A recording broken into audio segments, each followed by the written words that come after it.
MS યુનિવર્સિટીની FY બીકોમની પરીક્ષા પૂર્વે જ હોલ ટિકિટ મુદ્દે વિવાદ સર્જાઈ ગયો છે। MS યુનિવર્સિટીની કોમર્સ ફેકલ્ટીમાં આવતીકાલથી FY બીકોમની પરીક્ષા શરૂ થઈ રહી છે। જો કે પરીક્ષા પહેલા જ વિવાદ સર્જાઈ ગયો છે।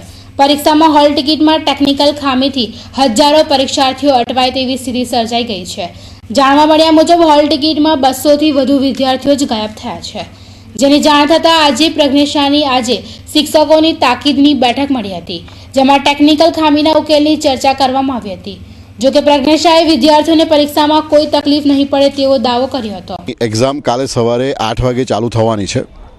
આ પરીક્ષાના વિદ્યાર્થીઓ પહેલી વખત યુનિવર્સિટીની એક્ઝામ આપે છે। એ લોકોએ જે પોતાની હોલ ટિકિટ ડાઉનલોડ કરી છે, ટેકનિકલ કારણોસર એમાં તકલીફ હતી, વેન્યુમાં ભૂલ છે, તો દરેક વિદ્યાર્થીને કે જે આવતીકાલે first year BCom semester 1 end exam આપી રહ્યા છે, એ દરેક વિદ્યાર્થીને એક વિનંતી છે કે આજે બપોરે 2:30 વાગ્યા પછી 25 તારીખે બપોરે 2:30 વાગ્યા પછી નવેસરથી હોલ ટિકિટ ડાઉનલોડ કરે અને એ નવી હોલ ટિકિટમાં જે પણ વેન્યુ છે એ પ્રમાણે કાલે સવારે 8 વાગે એક્ઝામ આપવા જવાનું છે।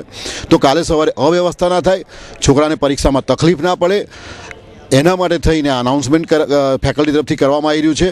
પણ પ્રકારની કોઈપણ વિદ્યાર્થીને તકલીફ ન પડે એના માટે બધા જ જરૂરી પગલાં લેવાયા છે। કાલે સવારે પણ લેવાશે।